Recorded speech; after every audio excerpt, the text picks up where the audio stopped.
Because if they had, we wouldn't have had all the trouble with the emergency planning department that we have had in getting permission to organise this rally this evening. And we're very glad that the Liberal Democrat MP has lobbied the government, especially as he is the government.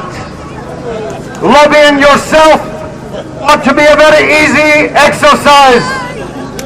Lobbying your own party ought to produce results. That's why I'm hoping that after the statements this evening,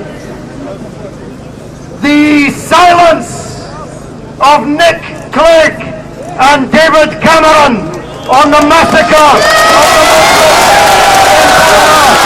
will come to an end. Very glad also that Labour members are lobbying their leader.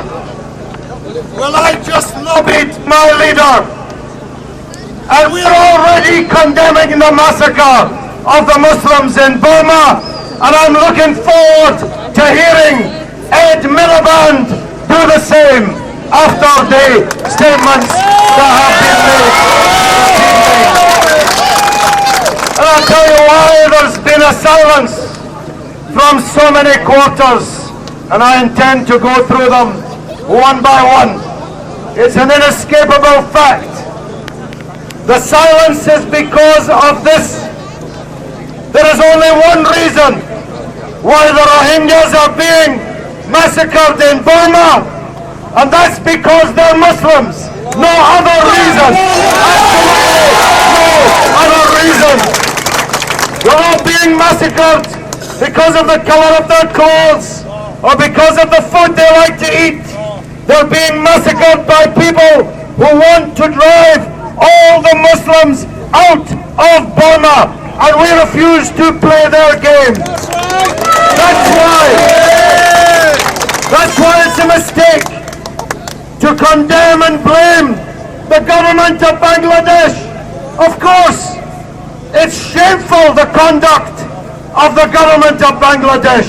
Shameful that in this Ramadan, a government that calls itself a Muslim government is turning back Muslim refugees into the sea and back to their homes.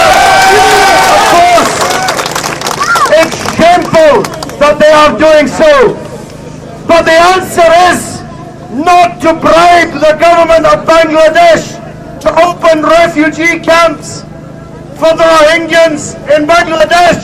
We demand that the Rohingyan people are allowed to stay in their homes inside Burma and are protected by the Burmese state. This is my second point.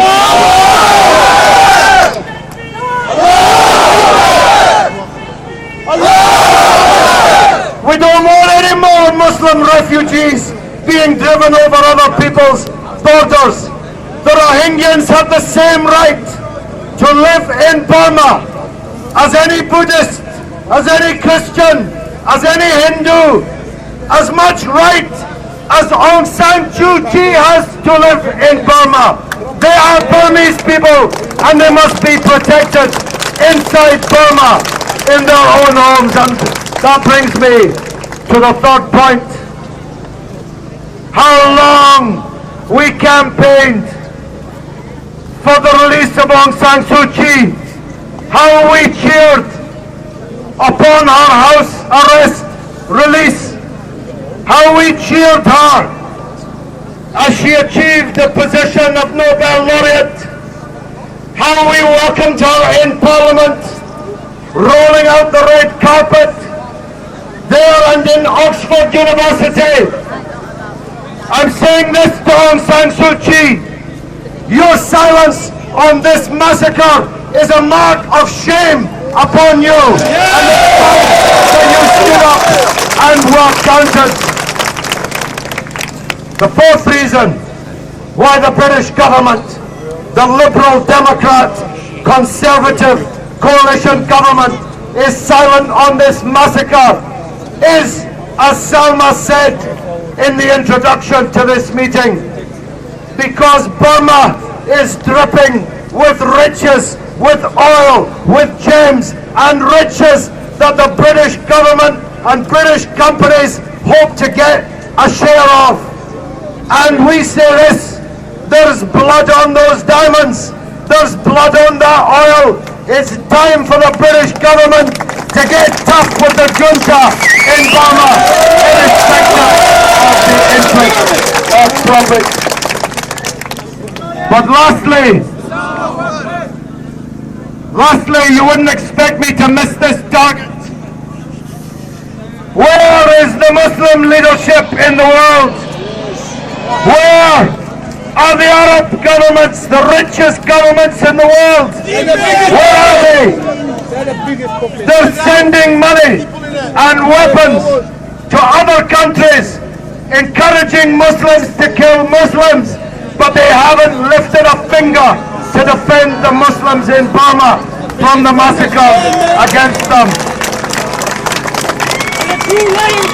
They're meeting now, the so-called OIC. It's meeting now in so-called Saudi Arabia. What's their demand? Compassion.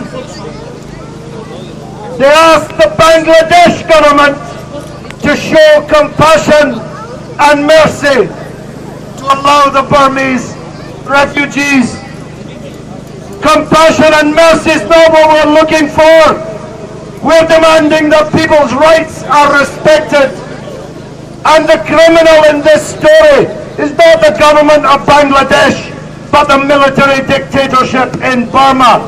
And the leaders of the Arab world and the Muslim world should be telling that military junta, stop the killing of the Muslims, or you'll have to deal with us.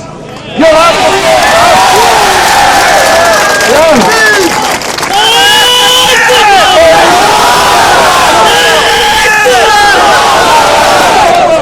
All these Muslim armies, navies, air forces, all the billions and trillions of dollars that they control, all the political influence and power that they have.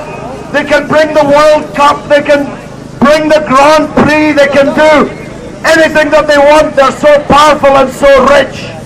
Well, why don't you lift a finger to defend 800,000 of the poorest, most marginalized, most endangered Muslims in the entire Ummah, namely the Rohingya people of Burma. So, in conclusion, I'm very proud of this great gathering here today. So much so, I'm going to repeat it in Manchester at 4 p.m. on Wednesday. We're taking this campaign around this country, and we hope people join us. But whether they join us or they don't, we'll be raising our voices in defense of the Muslims in Burma.